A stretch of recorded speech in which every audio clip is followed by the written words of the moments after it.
ChatGPT, write me the next best-selling novel. And while you do that, I'm gonna go take a nap. Is that what we've become? Fortunately, the answer is no. AI doesn't work like that, and probably never will to that level of simplicity. Nevertheless, those who work creatively are faced with a challenging question. Should you use AI?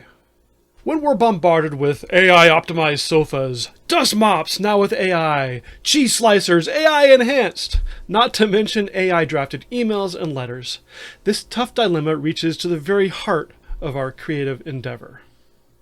Hi, my name is Jonathan Oldenburg. I am the author of Tears from Iron, an epic adventure written in the years before AI existed, and thus freed of this philosophical dilemma. Yet with my current set of books, a multi-part sequel to Tears from Iron, I've been forced to navigate this AI world just like you. I'm no prophet speaking deep truth or predictions for the future. What I can do, though, is examine the various parts of the creative process with you, in an effort to find the best answer to this question. In the end, though, I won't give you the answer, because I fervently believe we all need to reach our own conclusions. My intent here is to navigate a balanced middle road between the death knell of the human author and luddite condemnation of technology, because I believe there is a middle road where we can retain our creative spirit, where we can pour our souls into our work to create tales and worlds that we love, while using AI as a tool to augment, rather than letting it overshadow us until we vanish entirely. So here's the plan. We're going to look very briefly at what I mean by a philosophy of the middle road before diving into where AI might be used or rejected in what I call the pre, mid, and post-production. Or to put this in writing terms, research, plotting, writing, editing, and marketing. For world builders, I'd call this research and background, history and cultures, refinement, and application. At the conclusion of this video, I'll also discuss in brief what may become of creative types like you and me in a world where AI increasingly makes inroads into our craft. It isn't all darkness, I assure you. So let's start by talking about this middle road philosophy. I confess that I have been one of those people who has been reluctant to use AI, any AI, but particularly as it relates to those creative pursuits that I love, the arts of writing and of world building. The key element here is that creativity. I want the creativity to be mine. I want to bring myself into my projects, drawing on my inspirations, knowledge, experiences, beliefs, and so on, not some conglomeration of antiseptic ideas merged together as a large language model. But as I've looked at the various stages of the craft, the pre, mid, and post-production I mentioned earlier, I realized that there are significant elements that aren't creativity-driven, such as research for a novel or marketing for the sale of that novel. There are also other elements that can be input-driven, such as feedback from an editor or a writer's group. In these stages, there may be room for AI. Ultimately, just as with any other facet of our lives, there are lines that we draw. How far do you go? How far is not far enough? How far is too far? Pandora's box is open, and AI won't be shoved back in. It is here, and each of us has to figure out what to do or not do with it. So how can you use AI without being subsumed by it? Let's consider. The first stage of any writing or world-building project is setting up the background of your tale or world, researching what you need to know to bring it to life, and then plotting out its stages. In writing, that plotting is literally building a plot. I've already created a video called How to Use the 3-Act Structure to Plot Your Story, if you want some thoughts on how to proceed with this task. In world building, the plot may be a little bit more esoteric, but it basically adds up to where you want to go with your world. Why does it exist? What is its present day? And how do you get there? This is one of those stages where AI can be very helpful, but I'd encourage you not to start with it. If, like me, pouring your own creative spirit into your project is paramount, then you want to develop a foundation for your project before bringing in AI. Otherwise, AI will point the way instead of you. Thus, you should figure out the basic plot and character concepts on your own. Or in a world, at a minimum, you should figure out your cosmology, its natural laws. As it happens, I've also created a video on this concept too, called How to Establish a Foundation for Your World Building. But once you have that core down, AI can basically serve sort of as the role of a research assistant. In this way, it is an alternative method to books or Google searches. For example, if you're thinking of writing a tale set in 18th century London, it probably would be a good idea to read some history books about that period. It may also be helpful to read works by authors for whom it was a contemporary setting, like Dickens or Austen, who can really help you capture the flavor of the time, freed of that presentist bias of the 21st century, looking backward. One way AI can assist is in the gathering of setting information that is not readily available in such works. So let's take a look at another scenario as an example. I ran this as an experiment using ChatGPT. Let's say you've decided you want to write a book set in a small fictional Midwest town, population 2000. You'd like the protagonist to own a secondhand bookstore. The first question you probably should ask yourself is this even plausible? For your average population 2000 town, I'd speculate that it isn't. There just isn't enough of a market for such a store to exist.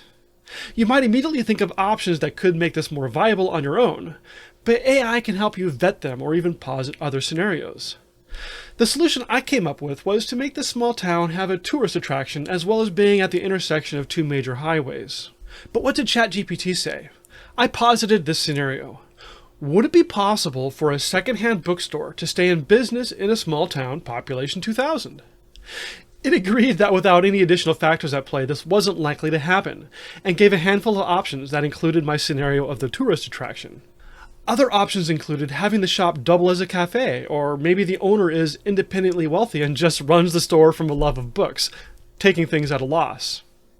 I decided to stick with my original idea and asked another question.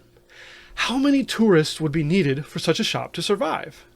Now, I'll spare you the math that ChatGPT threw at me, but the bottom line was about 1,500 to 3,000 tourists a month. Now, it's a good idea to fact-check AI, as we'll talk about in a bit, so I asked for real-world examples. It gave me half a dozen, including Eureka Springs, Arkansas, Wallace, Idaho, and Hill City, South Dakota. I looked these all up, and they're perfect examples. You can fact-check me in ChatGPT to see if you agree or not.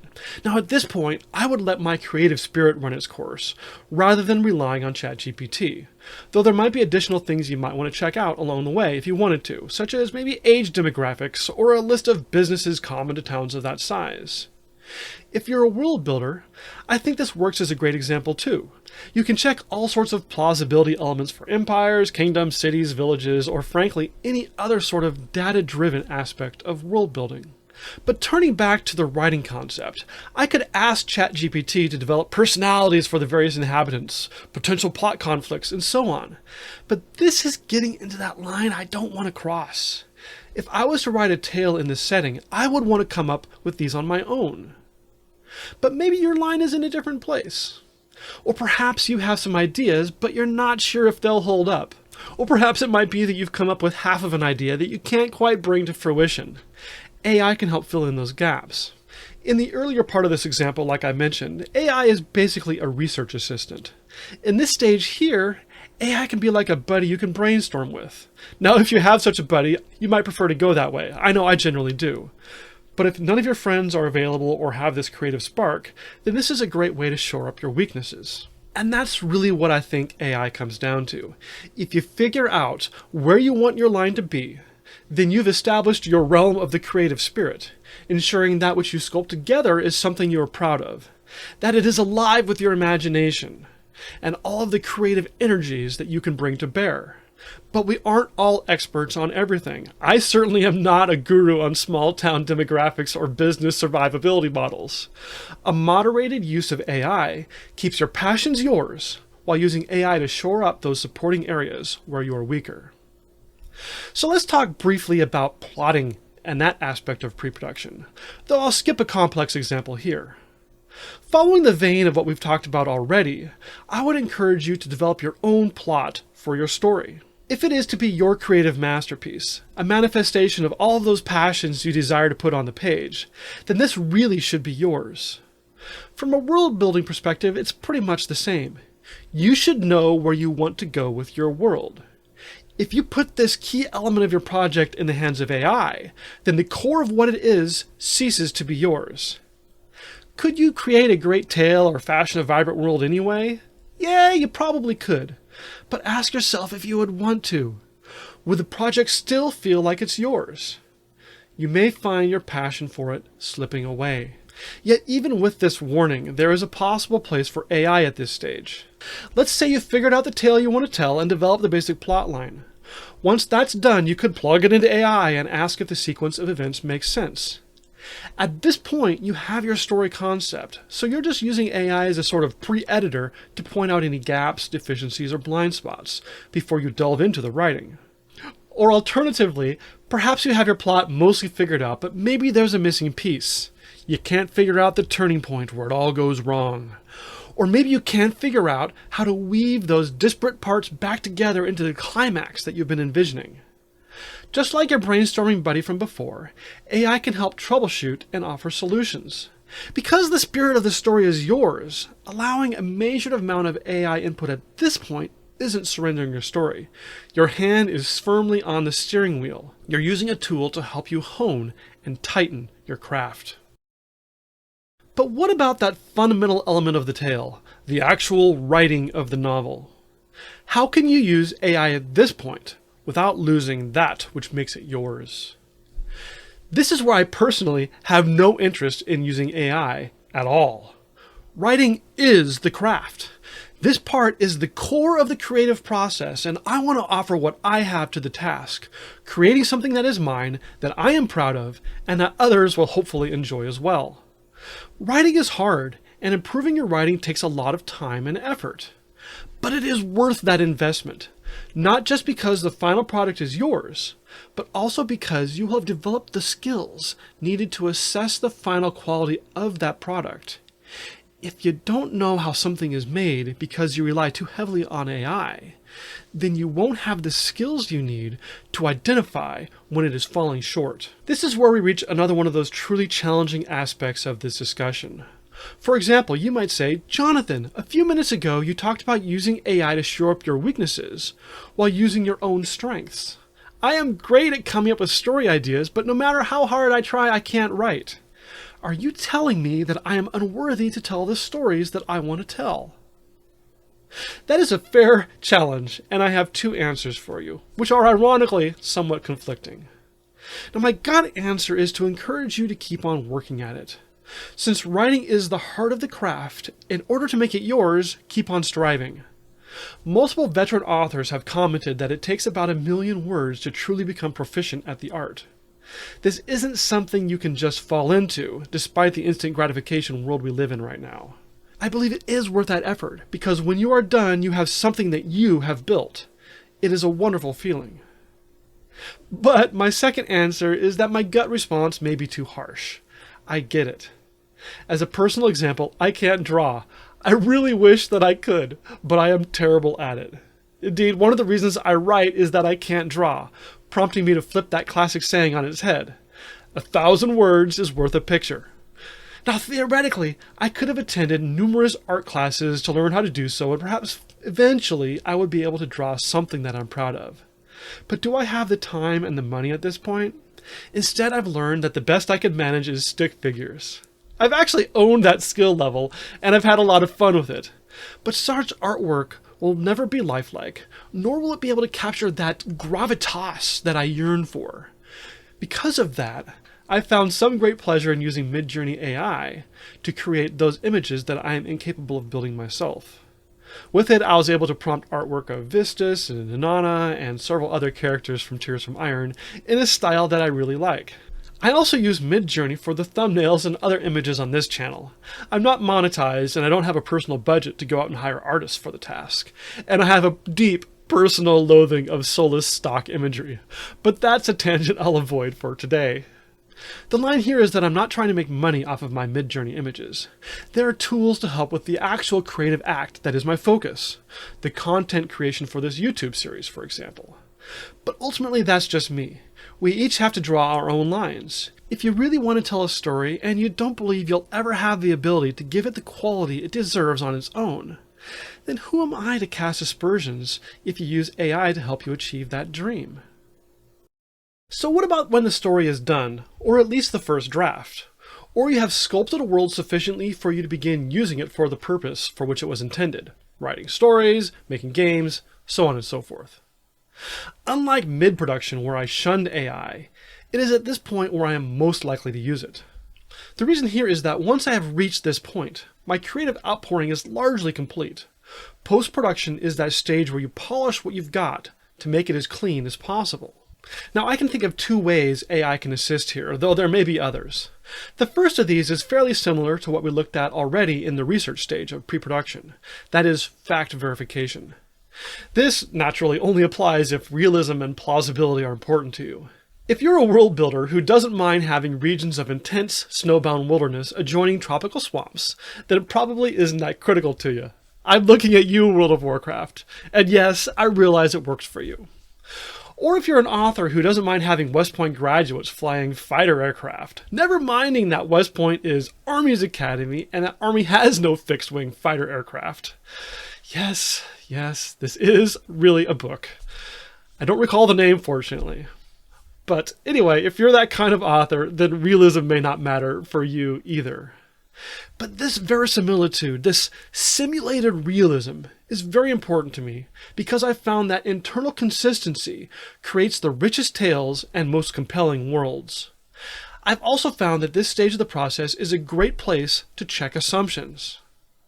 Let me give you an example from my own projects, and I'm going to make this one world building. I have sculpted a history for Isfalinus, the setting of Tears from Iron, from its creation to well beyond its present day. It experiences three major stages. First, there is a now lost age that has vanished amid the ruins of the second period, a cataclysm, where the world is torn apart by massive tectonic shifts and everything that accompanies this, earthquakes, volcanoes, tidal waves, and so on. But finally the world calms and a new, third, modern era emerges. Now, one of the challenges I've grappled with repeatedly is the population growth during these periods. I have struggled to find satisfying numbers for its start point, the peak at the end of the Lost Age, the valley amid the depths of the Cataclysm, and then finally the population numbers at the time of Tears from Iron, which is set near the end of the Cataclysm. Over the past 25 years of development, I have revisited this challenge at least half a dozen times. That's not an exaggeration. Getting this right is very important to me. I want the world to feel like a real world. With each attempt, I have tried to find better numbers based upon what information I can gather from history and demographics research. Here's an example of the latest data I used back in my 2023 refinement. Now, the challenge I've encountered is that the slow birth rates of Earth's ancient periods suggest that the population growth for Isfalinus should proceed at a crawl. To hit a decent population density before the Cataclysm, I had to have a much larger initial population than I wanted, an increase from 10,000 at the dawn of time to 1 million total. The data also suggests that the Cataclysm couldn't be as devastating as I wanted it to be. Otherwise, the population numbers by the time of Tears from Iron would make the events in that tale completely implausible. But that's the reality, and I had to live with it because I wanted to be realistic, and those were the best numbers that I had. Then I decided recently to try and check out AI to see if I could fact check these numbers and maybe help me achieve more plausible results that I could be happy with. So I explained what I'd come up with to ChatGPT, and it almost immediately spotted inaccuracies in my assumptions. The growth rates I had been looking at were based on Fertile Crescent and Greco-Roman numbers. That meant I was looking at growth rates for civilizations which were at or near their maximum capacity for the regions they resided in, based upon their current technology level. But in Isfalinus, there is a huge world inhabited by a small number of people. It is essentially an open frontier, with an extended period of time where there would be no competition for resources. In that scenario, the population growth for Bronze Age cultures could hit numbers 5 or 10 times higher than those I've been using before. I was ecstatic. I could have a smaller initial population and a more devastating cataclysm. Nevertheless, it is critical to understand the limitations and vulnerabilities of AI. It isn't perfect. ChatGPT posts a warning that it makes mistakes and advises users to check important info. I've noticed 3 problems in particular. The first is garbage in, garbage out. If you aren't clear in the scenario you posit, it may make assumptions incompatible with your project, and therefore reach invalid solutions. Second, it can lose variables along the way. I encountered this when expanding my population growth rate project to check on the individual birth and death rates for the 4 peoples of Isfalinus. This problem seems most likely to occur when you throw a lot of variables at the AI, and especially when you're reusing variables in multiple scenarios. Third, it can make outright mistakes. When I was done with this project, I asked ChatGPT to provide all the variables it used so I could fact check them. I'm glad I did, because AI misquoted one. When I called it on the mistake, it admitted it, but it could have easily slipped through, and if I hadn't been paying attention, I may have introduced problems into my work. So what's the bottom line? Pay attention, check, double check, and test. Otherwise, you could end up with garbage. But it's still worth using sometimes because the capacity for it to calculate quickly and bring in multiple variables may well be beyond your own capacity. I know it's beyond mine. So how about editing and feedback? Have you ever been part of a writer's group? This is a gathering of authors to share their works and get input from each other. I was involved in 2 such groups during the first 10 years or so of my writing journey, and I found that writers' groups can be very helpful for getting feedback, but they are a double-edged sword. Because of limits on time, you generally can only share every second or third month, and usually no more than a couple chapters at a time, which means it'll probably take at least a year, and probably more, to get through one draft of an average novel. In addition to slowing you down, the small parcel size focuses feedback intensely on prose and close-in concepts. This can be very helpful, or end up being overly nitpicky. The big picture, high-level considerations that are so important are often lost. Furthermore, you're likely to end up with a mixed bag of participation and feedback.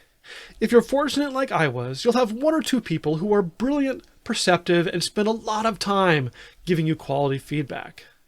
Most members likely will fit into a so-so range of pretty good feedback sometimes and lackluster at other times. But I betcha you'll have at least one person who only skims through your project the night before and offers largely meaningless critiques. AI offers great potential here. It can take a deep dive into your story, the whole thing, and provide near instantaneous feedback. In this growing age of AI, I imagine we will begin to see various products along those lines. I want to devote several minutes of this video talking about one that you might find helpful. AuthorCraftAI was designed by a good friend of mine, Jeff Holden, who's a bit of a Renaissance man. He is a fantasy and sci-fi author who is also a musical composer, even writing the theme music for this channel. He's also one of those epic writers group types that I mentioned. That's how we met. But concerning AI credentials, he has a doctorate in AI programming. He's even written a book on the topic, and has taught several graduate-level courses on the subject. He combined all that knowledge when building AuthorCraftAI to support authors. As we get started here, I want to declare that this is not a paid product endorsement. I'm getting no reciprocation of any sort for discussing it here. Indeed, Jeff didn't even know I was planning on doing this video or thinking of mentioning his website until I told him about it. But when he learned, he asked me to extend an offer to you, which I'll tell you about in a few minutes. So I threw my current project at it to show you the results. This is the sequel to Tears from Iron, and I'm going to hide some stuff because the program is thick with spoilers. The target user is you, the author, not your audience. But I'll show you the elements of almost everything. In the interest of time, I'm going to jump pretty quickly through the various parts, but you can pause this video to read the examples in greater detail if you like. Now, I believe AuthorCraftAI works best once you have a finished draft because the program looks at everything. But once you've loaded up your book, you can get 6 categories of feedback. The first is the overview, what AuthorCraftAI interprets your story to be about, its key conflicts, themes, and tone. The market section provides, among other things, an elevator pitch, a story tagline, hooks, and simulated book reviews, usually including a genre fan, a casual reader, and a professional. This can help you make sure you're hitting your target audience. For example, I typically get 5 stars from genre fans who'd love deep stories and complex world building, but I only get 2 or 3 stars from casual readers who are looking for a light and easy read. That makes sense. I'm hitting my audience. The flow section is really cool. It shows the rising and falling of emotion, action, dialogue, and description to ensure you aren't boring your readers to death or exhausting them with unrelenting energy. In this example here, we're looking at only the first act of 9 for my sequel. Each of these is about 75,000 words in length, and this one culminates with the first crisis point of the adventure. As such, the action section shows that usual Jonathan Oldenburg slow burn as the tale begins, gains momentum, and then peaks with high levels of energy. With the insight section, we begin to move into the realm of that simulated writers group, like I talked about. I'm going to hide this section because of the mass of spoilers, but basically AuthorCraft provides general novel-spanning observations on potential story development opportunities and writing style reflections. It scores these from minor to critical importance. You're going to want to weigh these on your own, but that can help. What I do here is to read through these critiques. Just like with a writer's group, I will then decide if I agree, partially agree, or disagree. Regardless of the ultimate decision, it gives you points where you can enhance your project and think more deeply about it. The next section provides character analysis, where it summarizes who your major characters are, not to mention many minor ones, their roles in the story, and their arcs from beginning to end. It also has some developmental opportunities if you want to dive deeper into their character development. The sixth and final section is likely going to be bigger than all of the others combined. It gives you nearly everything we talked about already, but at the chapter level. I'll show you most of my prologue because this isn't teasing much. Each chapter gets 4 sections. The first part is a summary with key plot points, including the flow metrics from before. The second is a chapter-level version of those insights, where it makes recommendations about how you can tighten your work. Third, you get comments on the setting or settings, if there's more than one, and ways you can incorporate them better into your work. Now the last section is actual line editing. What's really impressive here is that it goes above and beyond what most other products offer. It analyzes your writing style, and when catching typos or confusing sentences or offering other kinds of suggestions, it bases all of that off of your prose style rather than some generic lifeless model like Office 365, which frankly is garbage, especially for writing. I have turned it off. What I appreciate about AuthorCraftAI is that it isn't trying to write the novel for me. The feedback is similar to what you'd expect at a writer's group, except it is always highly detailed, and it looks at everything. Also, like writer's group feedback, you don't want to implement everything it mentions. For example, it may observe that a scene has some really long and complex dialogue, and therefore suggest trimming down unnecessary elements to maintain that narrative momentum. Simultaneously, it may offer suggestions on how you might deepen and expand that same dialogue if you wanted to explore important themes in greater detail. It offers both to cut and to expand. So, in other words, it seeks out opportunities, and like a human can sometimes suggest things that you don't want to do. As an aside, this is another reason why I'd argue for you to continue developing your own skills as an author. Even if you choose to use AI heavily, those skills will help you identify what recommendations to incorporate and which to discard. In this example, my own experience would help me decide whether to focus on trimming the dialogue to energize the plot, or delve deeper by exploring its themes more completely. Odds are I can't manage to do both. As a teaser, figuring out how to balance plot and character and theme and setting is going to be the topic of my next video. It can be a challenge trying to resolve which one you want to give more emphasis and which one you want to give less. It isn't a zero-sum game, but there definitely is a cost and a benefit as you expand or contract each of them. So is AuthorCraftAI equal to a master-level writers group attendee? I would say close, but not quite. Honestly, I would take Jeff's feedback over his AuthorCraftAI because he's just that insightful. But few people are. If you don't have someone discerning like that in your life to look at your work, AuthorCraftAI is better than 90% of the people you're going to encounter in a writer's group. And as a bonus, it almost instantaneously assesses everything. You don't have to parcel out your novel over a series of months or years, where by the end, your readers have forgotten how it even began. So what does it cost? If you want to check it out, a medium-length novel costs about $15 for a review. I've included a link in the description that will also give you an additional 15% off for the first 50 customers. Now, like I said, I get no remuneration for using this. I told Jeff I specifically didn't want to get anything. I just wanted to talk about his product because I think it can really be helpful for you. So check it out if you want to. It really is very good, and hopefully you've seen how helpful it can be. The final aspect of post-production that we've already touched on briefly with AuthorCraftAI is marketing. How do you sell your book? AI can help with this too. If you're like me, the idea of trying to sell a novel is exhausting. I just want to write. But the truth of this modern world is that if you want to put your creation in front of others, you have to be part of that marketing process. AI can help with that. For example, you can plug your story concepts into ChatGPT to get pitch ideas. I confess I've used it from time to time with this channel in an effort to get the most effective video titles. Or you could use the more comprehensive tools from resources such as AuthorCraftAI. Is this encroaching on your creative spirit? Is this across that line? No! I'm an author, not a marketer, and I need all the help I can get with this. Consider the fact that over 80% of businesses these days use AI to vet job applications.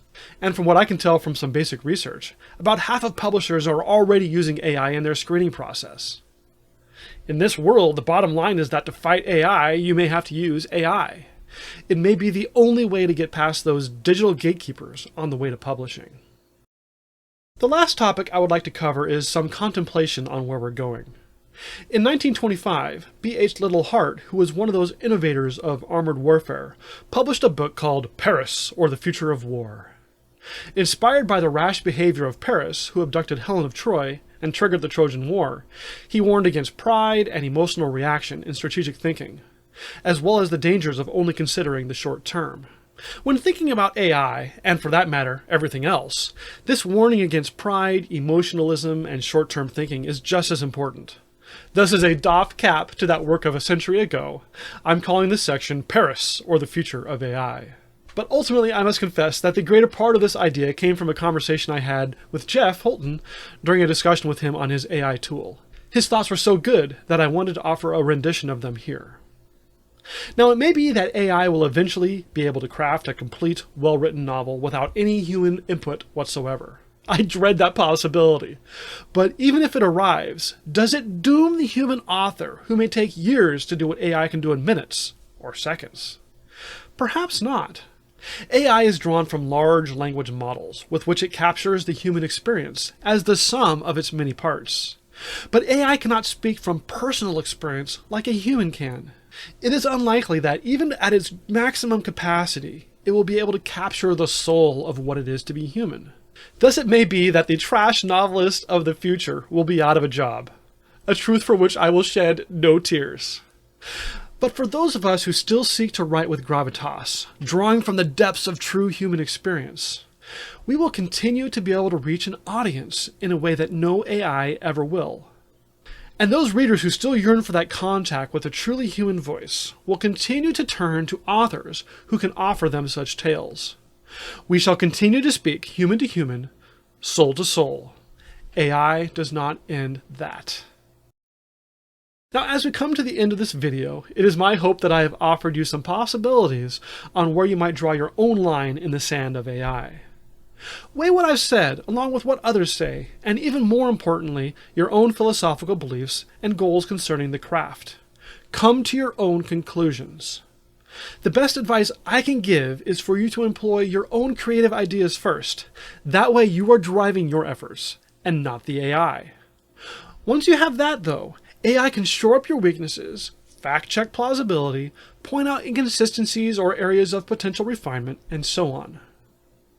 The reality is that AI is here to stay, for good or for ill, and even though we may sometimes wish it wasn't, pretending otherwise changes nothing. That means each of us will need to figure out how to come to our own terms with it, whatever those terms may be. And I would encourage you to give a bit of grace to those who reach different conclusions. In this growing and sometimes seemingly mad world of AI, I would love to hear your thoughts on how you are coming to terms with it in the craft. Please post your comments below. If you enjoyed this video, please give it a thumbs up, as it will help others find this content too. Next month, I'm going to resume my usual discussion of writing and world building. My plan for the next video, as I talked about already, is to weigh those key elements of the fiction story: plot, theme, character, and setting. You can't have all of everything.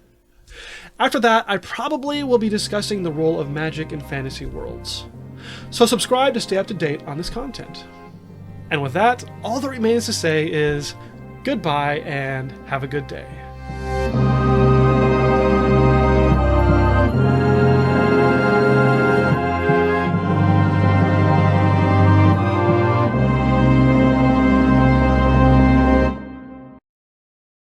He's even written a book on the topic, and has taught several graduate level courses on the subject.